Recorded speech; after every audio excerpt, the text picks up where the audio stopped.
I usually go, check it. Now I'm going to, I have to cough and clear my throat. Well, welcome to the 7 domains of air pollution in and out. And these are really tough days for breathing around the planet, especially in the Northern Hemisphere summer. There are big fires in California and Oregon and Canada have spread smoke across the country everywhere. If you're attached to the NOAA smoke map, it's pretty frightening. And there are huge fires in Siberia spreading smoke across the world. So bright summer sun and heat increase the production of ground level ozone in many places in the country. We are breathing really toxic air. Now, anthropologists would say that humans evolved with fire, and using fire to cook vegetables and meat increased the calories in our food and improved the taste in our food. Or maybe we evolved to like the taste of cooked food because it was easier to digest. Anyway, we sat around the fire to stay warm. We evolved speech as humans. We became the highly verbal and social creatures that we are. Many people say because of fire. But enough is enough already. Life was short and brutal for us as early smoky cave dwellers, and we can do better and live longer and more healthy lives for ourselves and our children. Now, let's lead into the physical domain.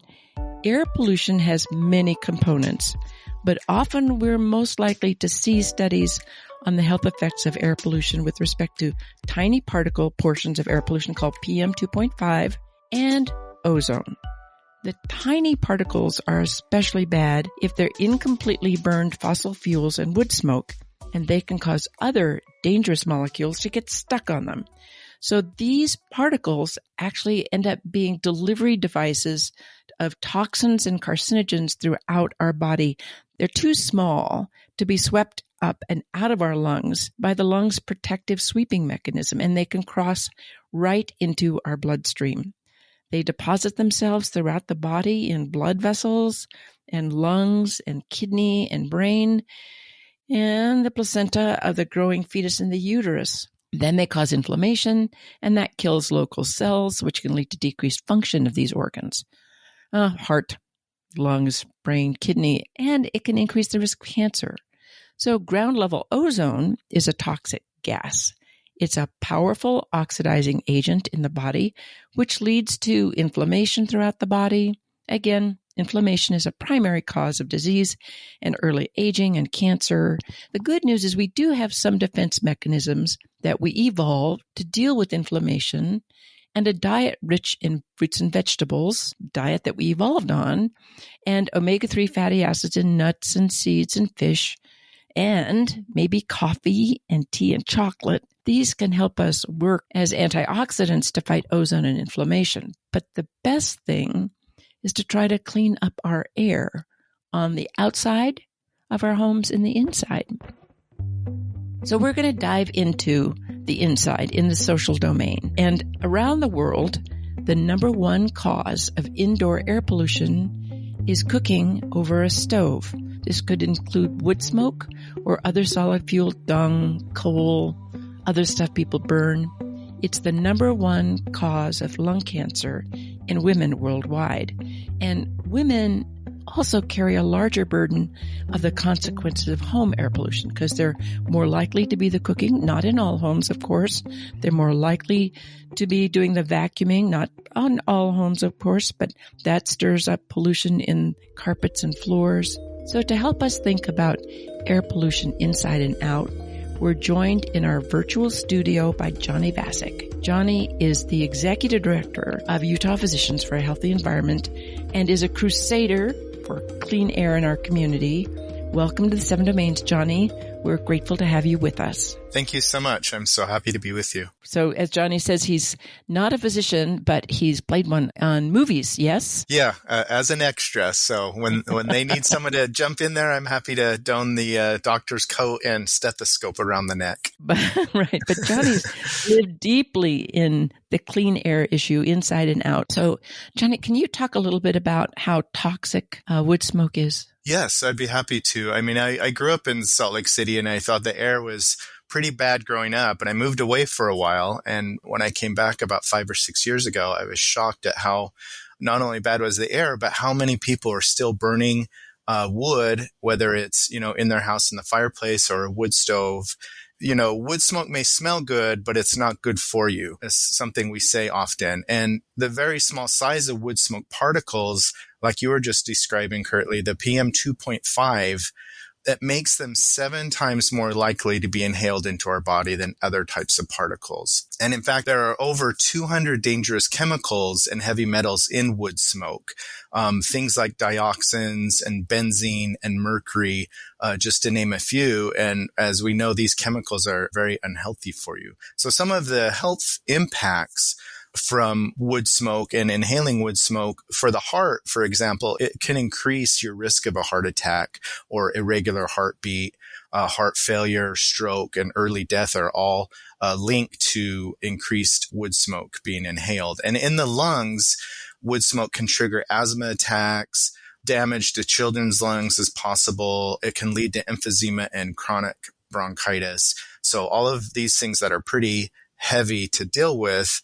On the lighter end, it can just be like burning eyes and runny nose and things like that, which I've been experiencing lately because we've had a lot of wood smoke from fires in the West in our air in the last week or so. Right. Well, I'm impressed that here in Utah, where we're very much anti-cigarette smoke, people still tolerate wood smoke. And they go to restaurants where they are very proudly talking about their wood-fired pizza oven. It can smoke up the entire restaurant. I think, why do you have something against cigarette smoke, but I have to breathe all this stuff from your wood-fired pizza oven? Yeah, it's pretty surprising how many, it's kind of the new trend, isn't it? But I think if people sort of knew the dangers of wood smoke, they'd be less likely to want to sit next to that wood-fired pizza oven in a restaurant. Right.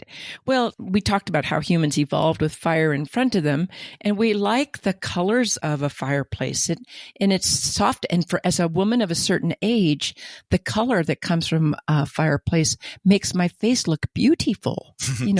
You can't see my wrinkles. So we like fire, but what are the alternatives?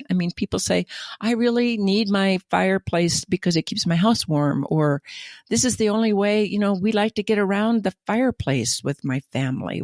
So what else can we do? What else can we offer? Yeah, a wood fire is mesmerizing, isn't it? You can kind of just stare at the glow and kind of be carried away. And one of the challenges with the job I have at Utah Physicians for Healthy Environment is, if I want to have a fire, which I grew up doing, like camping or at my grandpa's fireplace, I have to feel really guilty about it now, Right. But, what I've learned is, I had a wood fireplace in the condo I live in Sandy. Actually, it was kind of a pain. It was expensive. It was a pain to start it. And so just as a practicality purpose, there was already a natural gas line. So I exchanged that for a natural gas fireplace that resembles the wood burning. You don't hear the crackle and pop, but it still has a nice ambiance, and it is, much cleaner. So the EPA is saying one wood burning device, like a wood burning stove, if you replace that with a natural gas fireplace, it's 3,000 times less polluting. Wow. That's a pretty amazing statistic. And there's also even better because, natural gas still puts off some things that we don't like, but even better is you could get an electric fireplace, which has, it's amazing how they look now, and they can be really beautiful. They can produce as much heat or more heat. They're very controlled. My fireplace has a remote control I use to operate it now. So, whether it's a natural gas, a propane, or even better is an electric fireplace or stove. But what's even cooler? So you can go to your smart TV and go to YouTube and get a fireplace that'll just be continuous, beautiful, big fireplace on your TV. And it's, except for the power that it uses, it's smoke free. Yes. And it's still beautiful. And you get the crackle and pop from the audio. Yes, I love it. I think when we talk about the social domain, you have a responsibility to your family to have clean indoor air. But what does a wood fire do to the neighborhood's air quality? So when you pollute yourself, that's your choice, and your kids don't have a choice, but your neighbors may not feel the same. And in some communities, my husband, of course, goes out and he knows exactly who is burning wood. on the days that you actually can burn wood, because you can smell it. And if I can smell it, I know those particles are going into my lungs and my heart and my brain. So I think that actually being able to show that you are a good citizen to your community is a big deal. Absolutely. I mean, smoke is smoke, right? And whether it's tobacco or wood smoke, we wouldn't want someone just to blow cigarette smoke in your face. And so with wood smoke, most of the intakes from a fireplace are from the outside, and then it's pushing smoke outside. So you don't get the benefits of a green air day if your neighbor is burning wood smoke. It can be a hazard. And that's one reason we're monitoring outside. And interestingly enough, even inside, for your own sake, one of our participants in the program, his fireplace was operating totally normal. And when he would stoke the fireplace, the monitor would spike to 4 times the actual allowed EPA level of what's healthy. Oh, he's over the hundreds. Yes. He's into the hundreds way for PM2.5. Oh my God. Way over. And so then when we exchanged his fireplace, he went with a natural gas insert. It dropped below the detectable level. So he thought he was, he had a totally normal operating chimney sweep, comes every year. Everything's good. But he was slowly poisoning himself with smoke. And not only that, but his neighbors were constantly complaining about the smoke coming from his chimney. And now his neighbors are like his best buds because they're all so happy he exchanged that fireplace. Yeah. Okay, so let's get on to some really important things called like barbecue. Now, I don't barbecue, and my husband wouldn't even think about barbecuing, but I like barbecue food, and my brother's the gorilla from Manila, I call him. He's a great griller. But barbecue, we put some PM2.5 meters or put the barbecue right next to our outdoor purple air monitor, and it's pretty ugly. Yeah, I mean, my friend Bob, he loves his mesquite barbecue with these pellets, and he constantly tries to talk me into accepting that because he knows I work in the clean air environmental world, and he's like, it should be okay just a few times a year. I'm like, Bob, you're hurting yourself more than you need to with and everyone loves a barbecue, but again, you can go to a propane or natural gases, even though it's still going to put off some pollutants. It's much cleaner than an actual wood or pellet or mesquite barbecue is. And I'm not good enough to really cook anything on the barbecue without burning it. So whenever, even we have a gas barbecue, but I put the chicken on and it's at like 8,000 degrees and everything starts smoking up. And then my husband comes and gives me a dirty look. And I'd say, well, this is the only time I'm barbecuing for this year. And well, yeah. So how do you find out about your air quality? So, of course, those of us who've been deep into the air quality issues for years know all the different sites, but you can certainly go to airnow.gov, and that is at the national air quality monitors throughout the country, and drill down to your area, and they'll give you some probably pretty basic information about a large area. It won't drill down to your neighborhood. So you certainly can do airnow.gov, or in Utah, you can do the Utah Air Quality Board's website. Or if you're not in Utah, your own state air quality board has probably a website. I also like to look at the Purple Air Map. I mean, there's hundreds. Me too. Hundreds of monitors. Yeah, thousands. And just in Salt Lake Valley, the Wasatch Front, there's probably 1,000 plus. So it's really interesting. And we know it's not the same all the way across the valley. It can be very localized, and certain areas can be much more polluted than others at a given time. So That's fun to look at sort of all three and kind of compare and see what's up. So you can go to purpleair.com. I guess Purple Haze was already spoken for, so we had to go to purpleair.com, and it will give you a map of the world. And of course, with thousands of monitors. And these aren't perfect high-end fancy pants monitors, but there's the one we have in our home, and you probably have one at your home, Johnny, do you? Yes. Yeah. Absolutely. So, and it's very likely if you live in Denver, or if you live in California, or if you live in Salt Lake City, that there's a Purple Air monitor that's really close to you. So if it's not in your home, you probably can look in your neighborhood and you can see what the air quality is. And there are indoor air, some people like me have an indoor air quality monitor, which will give a number that's in a circle. And so you know that the numbers in the circle are indoor. Now here's my own little story. So I try not to cook that much outside the microwave, and I really like my slow cooker. But I was trying to make some fried falafel in olive oil because I thought, this would be great. It's a vegetarian and they're yummy and the olive oil is good for you.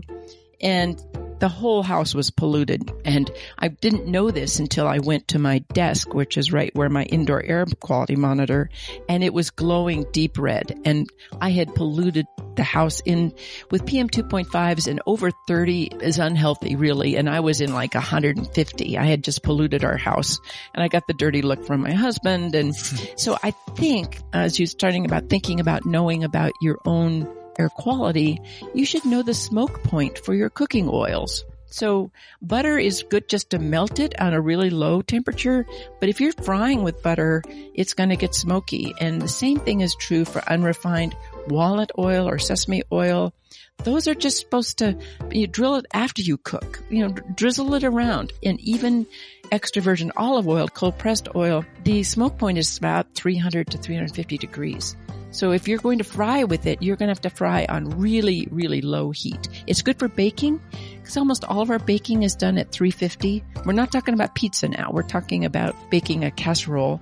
So you can use extra virgin olive oil for that. But if you're going to fry, you need to use refined peanut oil, or you can use refined coconut oil. And of course, refined avocado oil is the champion with a smoke point of 520 degrees. So if you're going to be doing any searing or frying, you should not pollute your whole house with some pretty dangerous volatile organic compounds. Be smart about your cooking, because the person who's getting most polluted is you. And then, of course, your family. So I think you should also know in the intellectual domain about your filters. You probably have a filter in your furnace. Johnny, do you have a furnace, or how do you heat your house? Yeah, we have a central air, the furnace and AC. Although the units are separate, it's a combined duct system. So do you have a filter in that, or do you just run it? Yeah, no, we have a filter that I change frequently. And then we also supplement in the bedroom and the front room with a standalone HEPA filter. So when you buy a filter for your furnace, it's often we'll say it's a MERV, and MERV stands for Minimum Efficiency Reporting Value. And it's recommended you try to get a MERV 13 filter. So these aren't HEPA filters necessarily that go in your furnace, but they're still high efficiency filters. And a MERV 13 will take out a lot of the PM 2.5. Now, if you really want to take out things like viruses and tiny little things, that's where you get a HEPA filter. But most furnaces are not really geared for using a HEPA filter. Some might be, but you can get very efficient furnace filters. You should know what furnace filter you've got. You should replace it. If you don't know when the last time you replaced it, now would be a good time. Yeah. They're not always cheap, but take your pencil and write down when you changed it, so that you can tell. I thought we changed ours in 2020, but we just replaced ours and it was changed in 2019 and it wasn't looking so good. So you should pay a little attention to when you changed it and put yourself a note so you change it pretty frequently. And you should try to get a filter that's MERV 13 or higher. If you're like us and having some pretty air quality issues, you may want a air purifier with a HEPA filter. And HEPA stands for High Efficiency Particulate Air Filter. And it will trap 99.97% of the particles that are 0.3 to 1 micron. And it will also, sometimes HEPA filters have been proven to decrease small particles like viruses. So in classrooms, if you're thinking about trying to send your kid to a classroom, it would be really important to know that your classroom has clean air from the HVAC system at the school, and maybe even putting a filter that would filter viruses too. Yeah, I think that's an important point. I think there's UPHE has been looking at some studies about that, and there's several studies out now that show that HEPA filters in the school not only can decrease transmission rate of viruses and can help with the COVID virus, but can also amazingly increase test scores. It's pretty interesting. We've worked with Rep. Doug Owens this last year to introduce legislation. Now, it didn't get as far as we had hoped, but it was a good starting point where we would like to see all the classrooms in Utah have HEPA filters. And I think Right. that would be good for the kids. It would be good for the teachers. And it can also save money in an interesting way too, because you have less sick days, you have less kids out, you have less teachers out. Yeah. You know, they can be healthier, they can study better, and they can increase their test scores that way. Right. Well, thinking about ozone, air purifiers or your air filter that you use may not filter ozone because ozone's a gas. However, many of our filters, including my home furnace filter and my air purifier filter, have activated charcoal. And activated charcoal isn't perfect, but it traps volatile organic compounds like smells and smoke, and it also can trap some ozone. And there's some suggestions from some research that you can actually trap as much as 70% of the ozone in your charcoal filter, but that has to be replaced as well. So this all costs a little bit of money. So financially, in the financial domain, you can make yourself a really cheap home air purifier by just getting a 20-inch window fan. You can get those for like $20. And you can either duct tape or just turn on the fan and it will suck a 20-inch air filter. And you get a MERV 13 20-inch air filter for like $10. So for less than $50, you can make your own home air purifier by sucking air through this fan and then blowing out cleaner air. So you can do it for cheap. I just made one of those for the office. Yeah. And so when I get to the office, I turn it on full blast and let it run while I'm doing kind of my office chores. And then once it's been running for a little while, I'm filling the bird feeder and different things, watering the plants, checking the mail. Then I turn it down a little bit and let it run. And it's been a great sort of way to have a good a decent filter without spending hundreds of dollars. Yeah, and we've shown in our own home that using these 20-inch window fans within about 20 to 30 minutes can bring our whole inside air quality into normal, into like a PM 2.5 of 8 or 4, which is really, really good when the outside is 40 or 50. Yeah, and it's pretty surprising how, like, in this last week in Salt Lake, the air quality's been pretty terrible. Worst in the world. Yeah, worst in the world. It's pretty amazing. You can see the filter just get so dirty within a week. It's like, oh, I'm going to have to change that again pretty soon. But it's pretty interesting. There's all of that, I would be breathing into my lungs. So it's like, oh, thank you, this artificial, lung on the back of this box fan that's saving me. It's cheap. And you can replace the filters for cheap. And Home Depot has these filters, or you can get them however you want to get them. But they're 20-inch box filter and a 20-inch window fan. And they were made for each other and they were made for your lungs.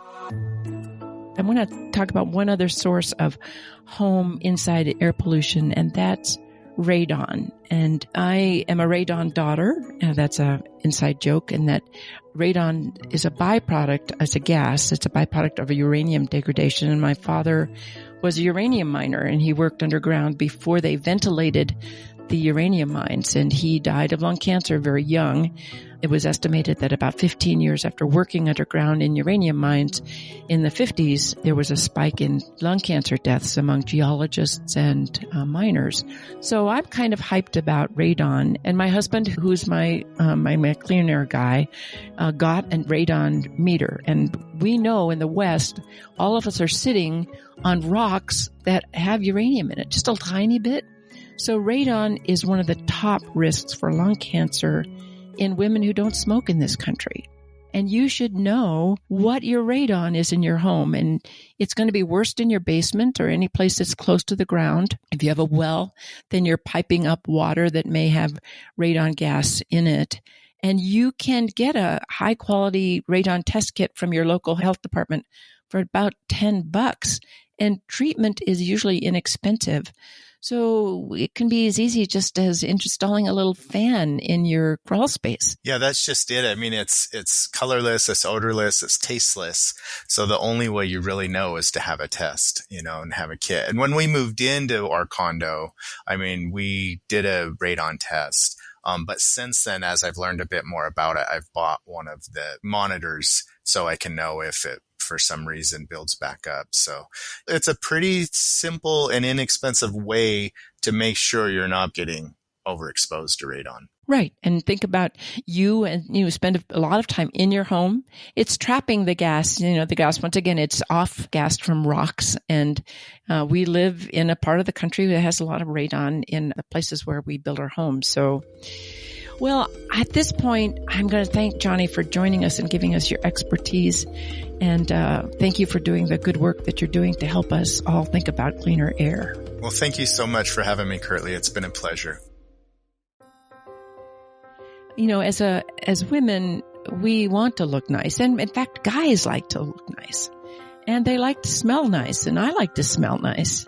But if you can smell what you're putting on your hair or your skin, it's adding volatile organic compounds to your environment in your home.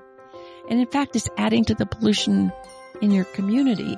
According to NOAA, the National Oceanic and Atmospheric Administration, these compounds that we spray on our hair or put on our skin, including perfumes, are a primary source of ground level ozone. That's smog, which can trigger a lot of health problems in children, including asthma and people who are older in terms of heart disease.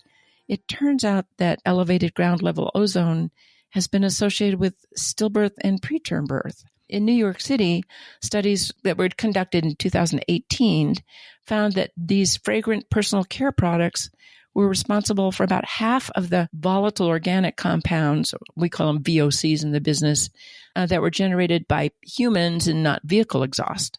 And a recently published study shows that emissions from these volatile consumer products were found in big cities throughout the world and contribute up to half or more of the total human-caused emissions. So when you're thinking about spraying your perfume or you're spraying that stuff on your hair or you're putting that really smelly stuff on you and your kids, if you can smell it, because it's a volatile organic compound. And volatile organic compounds are fundamentally, they leak out of your home and into the environment outside. They get exposed to sunshine and heat, and that helps make ozone. So think about how much you need to spray on yourself. Think about how much you need to put on your body. Does it need to be smelly? Make decisions carefully because everything you do has some consequences. And that's a big deal. I know this whole 7 domains has been a little discouraging. And I think about the spiritual domain. And it's not just me and my family and my kid and his wife and my future grandchild. It isn't just myself that I need to worry about. It's the creatures that we share the airshed of our planet with. And it's about the future generations and feeling that you're part of the problem, which all of us are, and feeling helpless can take you away from your spiritual home and your spiritual health. But in fact, just knowing that I can cook with a different oil that doesn't smoke up the house, I can make some decisions about how I'm going to do my cooking. Can I microwave or use a slow cooker?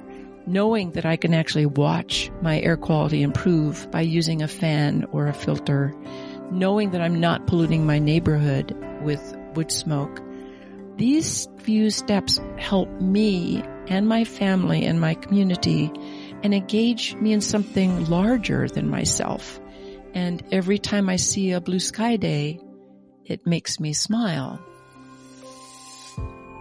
Okay, as we do with all of our 7 domains, here is the 7 domains haiku on air pollution indoor and out. Breathe in and breathe out. Clean air and clean heart and clean mind. Plan for blue sky days. Thank you for joining us. You can find this podcast and other podcasts from The Scope and all of the 7 Domains podcasts wherever you get their podcasts or at womens7.com. And have a clean air day. Thank you all. Bye-bye.